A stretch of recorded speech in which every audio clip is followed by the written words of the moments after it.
Here's how to rotate Wi-Fi address in iPhone iOS 18. So in this video, I'm going to exactly show you how you can rotate Wi-Fi address in iPhone iOS 18. So make sure you watch this video till the end to exactly know what to do. First of all, what you have to do is just go to settings. And once you're in settings, what you have to do is just go to your Wi-Fi settings. And once you press on it, here you will be able to see the Wi-Fi that you're connected to, but just press on the eye icon right next to your Wi-Fi. So this blue icon, just press on it. And you will be able to see the option of rotate Wi-Fi address. So just basically turn it on if you want to turn it on.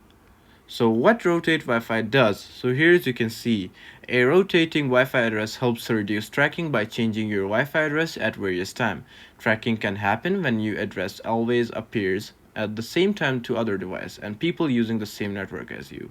So I hope this explains everything to you, and if you got a reason to turn it on, then you could just do this. So yeah, I hope this video helped you out. Leave a like, drop a comment, and subscribe to this channel. Until then, goodbye and peace out.